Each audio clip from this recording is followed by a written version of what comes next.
Come join me as I wander the world of plant medicine and their remedies. I'll be talking to old friends and teachers who have put me on the path and discovering new folks who are also doing amazing work with plants. We'll look at gardens, make healthy plant-based food, and learn from those who have dedicated their lives to healing. This journey towards better health through plant medicine is a continuous, lifelong trek. Here's to dedicating some space to thriving through healthy living. Follow us on social media at Root, Leaf, and Blossoms, and subscribe to our YouTube channel. Hello there, and welcome to another edition of Root, Leaf, and Blossoms. I'm Beverly Hunt, your host, and today I'm so happy to have two of my dear friends with me. I have Dr. Yolanda Hancock with us once again, and I also have my very good friend Sheila Brown. Welcome. We have one person here who happens to be a medical doctor.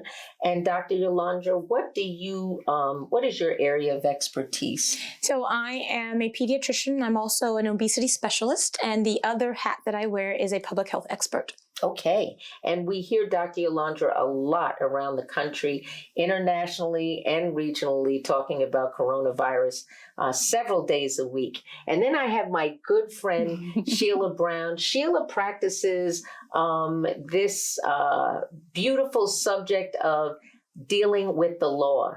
But when she is not dealing with the law, she is a divine health coach. And I have learned so many wonderful practices from my friend Sheila. What do you like to do to take care of people most? Well, I consider myself someone who specializes in natural health and healing. I do this out of my own experience with overcoming emotional eating and obesity and segueing that into wellness for women and wellness strategies that will help women, what I call, work towards achieving a state of divine health so that they can fulfill their divine purpose in life. And so for me, that involves working with a plant-based diet, working with essential oils, herbs, doing specific exercises and breathing. And really what I enjoy doing is helping women get centered in womb wellness with ancient practices like vaginal steaming and, very specific tailored wellness strategies that I have been, blessed to share with other women like yourself. Mm-hmm. So you will see why we're going to have a wonderful show coming up. Please join us. We'll be right back. Root, Leaf, and Blossoms.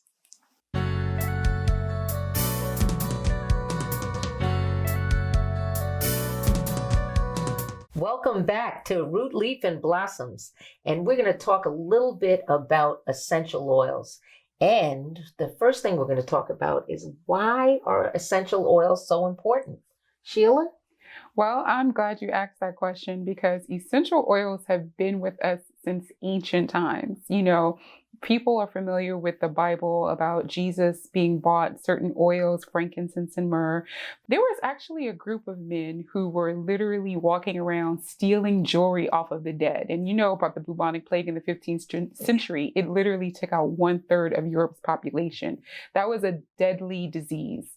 And I think it's so important for us to really reflect on how important it is to use essential oils, because what those men revealed when they were captured in exchange for their freedom was that they were not getting the disease because of a blend of essential oils, what we would call essential oils today. And that was eucalyptus, lemon, cinnamon, and rosemary. Wow. Those essential oils, those pure natural elements, God's gift from the plants, are a very powerful combination that helps protect us from viruses and bacteria. In fact, the person who is responsible for bringing this knowledge to us today is a man by the name of Gary Young. He has a company called Young Living that produces essential oils. And he went over to Europe, looked at the manuscripts, and came back and brought the formula and now provides thieves essential oil named after those men who were actually able to steal jewelry, make a living, and not catch that disease. That's amazing. That is a story. I wanted to ask Dr. Yolanda for a moment. Sure. Do you find that you hear more and more about the use of essential oils in the medical practice? It's interesting. I don't hear it from other colleagues of mine, right? People always say I'm one of the most granola doctors they know because I don't poo-poo these things, right? There's a historical context, as my brilliant sister Sheila just pointed out. And I do recognize that more patients are identifying with the use of essential oils. We know that particularly with COVID is diabolical in that it causes infection and inflammation. And we know with the use of essential oils in terms of boosting our immune system and being anti-inflammatory, that there is a key role. I wish more of my colleagues would get on board instead of rolling their eyes when their patients talk about it. Mm-hmm. And we've talked before, there's a way to do both, right? You can integrate medical practice and the use of these more natural ways of healing. And I have to speak to my own experience. It was through you and Sheila that one of my loved ones, while they were in the hospital, you were the first people I called, and you guys both gave me the instructions in terms of what to provide my loved one. And thanks be to God, not only was he discharged home, but he's made a full recovery. Did he get medication while in the hospital? Yes. But what he also got was me sneaking him in some essential oils so that he would be able to fight it off and then not have the complications of the inflammation that lingers well after you've recovered from COVID-19. Mm-hmm. Wow. What would be the essential oils that we want to look at? I know that I started substituting hand sanitizer for thieves oil, which we have right here, because I was told that this would be good and would not affect my immune system. Mm-hmm. Is it true that if we use hand sanitizers over and over, we run the risk of affecting our immune systems? Absolutely. So just as we're killing off bad bacteria and bad viruses, we're also killing off the good organisms that live on our skin. We need to live in symbiosis with what exists on our skin. And by exposing our bodies, not just to knocking off the good bacteria, but it's also the absorption of alcohol. Sometimes there are other chemicals that are mixed in with these hand sanitizers. What we also know is that you can only use hand sanitizer so many times before you then need to commit to washing your hands. Mm-hmm. Yeah. So it's a good thing that we're doing this. And Sheila, what would be your advice to folks out here about other kinds of essential oils to use and when they should use them? When you're dealing with essential oils, the key is therapeutic grade essential oils. Mm-hmm. I'm not talking necessarily about oils that you go as a fragrance essential oil. Those are also called essential oils. I'm actually talking about essential oils that you can ingest, that you can cook with. These are the therapeutic grade essential oils that will enable you to do the healing work. So I have 5 essential oils that I highly recommend that everyone keep as a part of their medicine cabinet, as a part of their natural defense. And that would be the Thieves essential oil that consists of rosemary, lemon, cinnamon, eucalyptus, and and clove. That's an absolute must. Whenever you guys come here, we all instantly put some on the tip of our hand. We inhale it, we diffuse it. It's diffusing right now. It's the reason why we can feel confident being here today.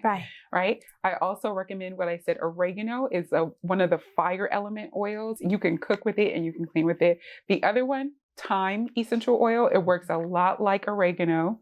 And then the oils that to help replenish and to soothe, that deal with inflammation, your lavender. Mm-hmm. And you can smell them. That lavender is great to help with surface skin issues. It's great to inhale, to diffuse, and then to open up your system. You want to have your eucalyptus and your peppermint. And peppermint is like the water element. It helps to bring temperatures down and cool things off. So even if you're dealing with COVID and a fever or a headache or high temperature, you want to apply some peppermint oil right on the back of the neck. And that will help bring down the temperature, bring down a fever, and even help reduce the length of a migraine within 15 minutes. So Thieves essential oil, thyme essential oil, oregano essential oil, lavender essential oil, and peppermint or eucalyptus radiata. Wow. Sheila always brings it Breaking to it us. down. Yes, she does. We will be right back with Root, Leaf, and Blossoms.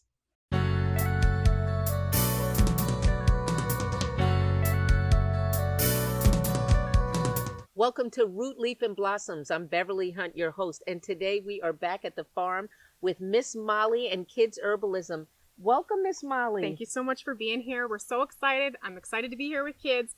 One of our favorite ways at Kids Herbalism to teach kids about herbs and to develop the sort of personal relationship with the plants is through our senses. And now we're going to use our sense of taste as well as smell to learn more about these plants. So let's get started.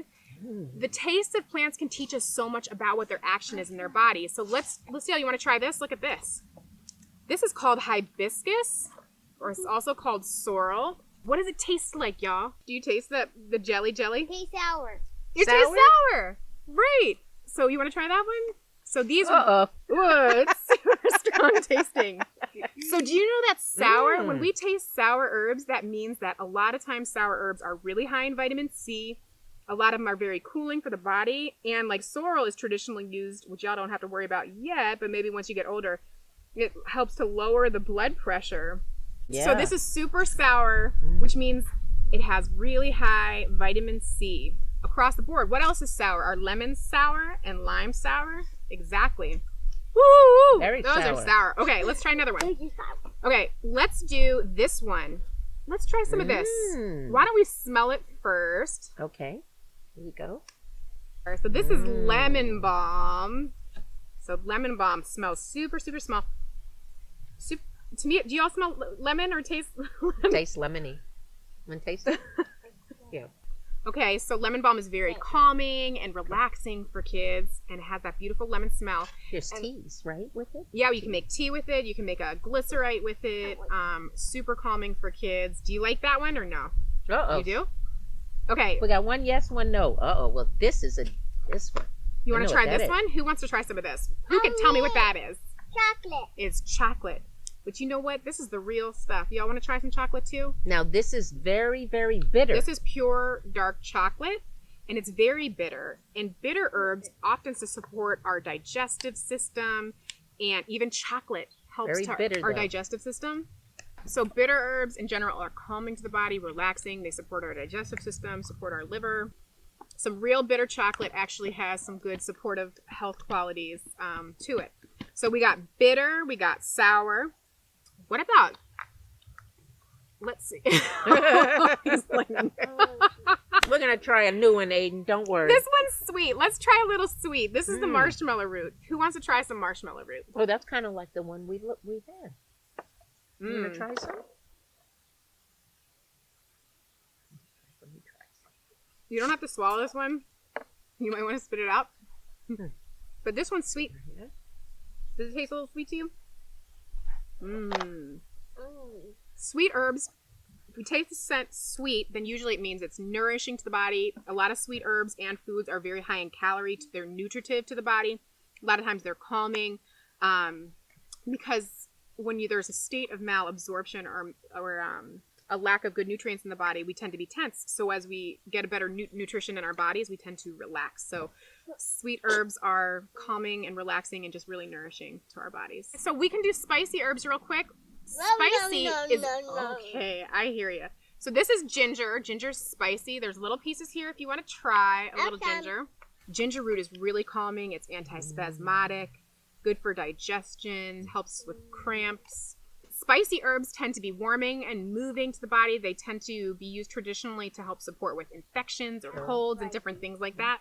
But cinnamon is also spicy. So spicy doesn't mean just like cayenne pepper spicy. It can also mean like cinnamon, ginger, different spicy herbs. So you probably will never forget some of these plants now that you've had such unique personal experiences with them.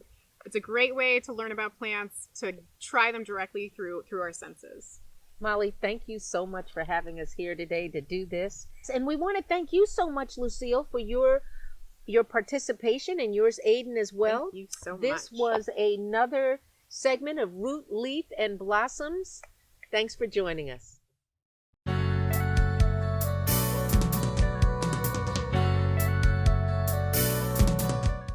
Welcome back to Root, Leaf, and Blossoms. I'm Beverly Hunt, your host. I wanted to talk a little bit this segment about mental health, about our mental health, about your mental health as caregivers, and about what you're seeing with your patients and with your clients as you're out here dealing with coronavirus. Right. When we think about this pandemic, it's not just one single impact, right? It's the collateral damage from it. So you think about the pandemic of COVID infection. You think about the racial injustice when we think about George Floyd, Ahmaud Arbery, Breonna Taylor. You think about the political environment we've just survived with a near coup, right? And you think about the economic impact of the COVID-19 pandemic, and how for all of those, African Americans as a whole are disproportionately impacted with this quadruple pandemic. Where at baseline, we were already dealing with mental health issues and access to mental health services. It's this just perfect storm, right? And I'm seeing more and more patients across generations. I'm dealing with children who are dealing with depression and anxiety. Their parents are dealing with depression and anxiety, and their grandparents are dealing with depression and anxiety. We're dealing with loss at a disproportionate amount as African Americans. 30% of us have lost a loved one compared to our white counterparts at nearly 10%. So we're experiencing loss in a different way. And then we can't console and connect with each other because of social distancing and protecting ourselves and each other. It's the anxiety just linked to a loved one having COVID-19. You don't even have to lose them to experience anxiety and fear, thinking that this may be the last time you get to talk to them. Yeah. I know for me, one of the takeaways of this whole time has been it snatched my sleep. I've had insomnia. I'm having some major challenges. Have you been seeing anything like that with any of your clients? Yeah, I have, and also myself. You mentioned Breonna Taylor. I found it very difficult to sleep. I almost felt like I didn't deserve to sleep, like I needed to be on guard for months. And I think I'm not the only one who either consciously or unconsciously suddenly got the message that you're not safe in your own home. Right. That the old adage, just be good and go home. It doesn't mean anything if you are a Black woman or a Black man. Right. And so I have seen it in myself, and I have had to develop workarounds to help me manage that stress, in addition to all the suffering that and injustice that I see taking place in the world. Regardless of how close you are to it, you are going to be impacted by it collectively at some point. Some of the things that I have been doing to therapeutically help myself is, one, working with my environment. You mentioned that you did an art exhibit. I think that touches on the importance of having an environment where you feel loved, safe, secure, and inspired. So for me, that key to creating that space was plants. I have multiplied the amount of plants that I have in my space. Not only is it more beautiful and inviting, it creates a safe environment for me to feel like, this is a beautiful home and it's welcoming, and I feel somehow more stable and grounded around plants. And I do a lot of scent therapy. A lot of people have associations with smells that can either trigger negative feelings or positive feelings. So for me, I use smells through essential oils and through food and through herbs to create a warm, comforting environment that makes me and my son feel like we have some place to retreat to that is always going to be a safe place for us, no matter what is going on in the world. Dr. Yolanda, what about you with your patients? Yeah. What are you seeing and what are you helping them with? The most frequent concern that I see is just fear. It's fear of them acquiring COVID, fear of their loved ones acquiring COVID, or fear of a loved one dying from COVID. And I can speak to it specifically. On the maternal side of my family, almost every member of my family recently had COVID. Wow. And, not to violate my family's HIPAA rules, but it wasn't until I experienced it directly myself and had sleepless nights. And literally, even now I get emotional because I would just break out in tears. It's like I knew too much. As a physician, I'm seeing this stuff every single day, and it's finally landed at my doorstep. And so it affected my appetite, it affected my sleep, and it made me ask even more questions. And then focusing on energy healing. I'm a Reiki practitioner. And so not only do I do Reiki on myself to help maintain my own energy because I'm giving out so much. And you know you can't pour from an empty vessel. That's right. But it's also sharing some of these non-traditional ways of healing the body, right? It's having my patients schedule a Reiki appointment. They may have come in because their kid had a rash, but I can just sense the energy. The mom comes in anxious. And I'm like, you know what? Not only do I handle pediatrics, but I want you to come in and get your energy rebalanced, get yourself energetically whole so that you can be the mommy that you need to be, the person that the woman you need to be. We're always on. That's the other issue in this pandemic is we are always on. Zoom, calls, you name it. No one respects work-life balance anymore. And so part of what I'm also seeing is that struggle, particularly among Black women. We're constantly saving the planet, and here we are again. Mm-hmm. Mm-hmm. This is a subject we could all three of us talk about forever and ever and ever. But self-care, mental health, making sure that you reach out. So when you feel that you're in isolation, these are very important issues to deal with. And we in our community don't talk about them even now in 2021 enough. We need to get to the place of the rest of the earth and talking about them and dealing with them. And it's not just some of us. There are very few people who could actually say they are not impacted by what's going on, right, ladies? Right, absolutely. What are you growing in your gardens this year? Send us your favorite pictures and videos, and we'll show off some of the best ones. Also, if you're watching us on YouTube, please like us and subscribe. You can also continue the journey on our website.